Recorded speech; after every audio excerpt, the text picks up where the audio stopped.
Ke edhe konstatimin e zotit Isufi, si kundër që e ke edhe qëndrimin e zotit Azrolli. Unë po them një çështje po ndërlidh në pak ato që tha zoti Isufi së fundmi që jem trishtu për gjandarmerinë. Unë nuk e tha zoti Çalaj që si emër, si term nuk tingëllon.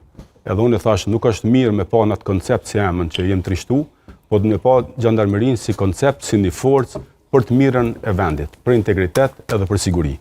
Sa i përket asaj pyetjes që i pat çka ntarmën, e përmeni dronët Made in Kosova, kur thojmë dronët Made in Kosova, nuk po thojmë dronët e Gjilanit. Mund me ka prototipi i Gjilanit, mund me ka pjesë Gjilanit, po dronët kanë një koncept çysh hartohen, çysh bëhen, ku shkojnë. Dronët Made in Kosova kanë me qenë. Fabrika municionit, tash po vetë pikërione. Fabrika municionit është bë, është nis, ka me fillu me prodhu municionin në dhjetor të këtij vitit. 2. Nën 3, cila është e radhës?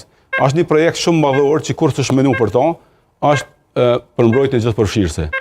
Kanë me fillu hartimi i listave, i konceptit të detajuar, thirrjes njerëzve, përgatitjes njerëzve për me qenë gati me mbrojtë territorin. Pra do ketë edhe dronë edhe gjandarmeri, se zoti Çalaj thotë s'do ketë asnjëra sepse janë dy atë zgjedhore. Edhe një çështje tjetër u tha. Po flitet që do të më hartu një koncept, do të me bo. Pikërisht do të më hartu koncepti, edhe pikërisht vendimi që ka dalë qeverisja thetë këtë, është formu një grup punus, që është e hartuar prej pjesëtarëve të Ministrisë Brendshme, Policisë Kosovës, prej institucioneve tjera, prej zyres kryeministrit, edhe prej ministrive të tjera, që së bashku kanë me bë konceptin ku i shohin nevojën, aspektin ligjor, pajisjet që i duhet me kanë, numrin e personelit, kostën. Faleminderit shumë. Nuk është që bëhet kjo ad hoc edhe veç po fillojmë.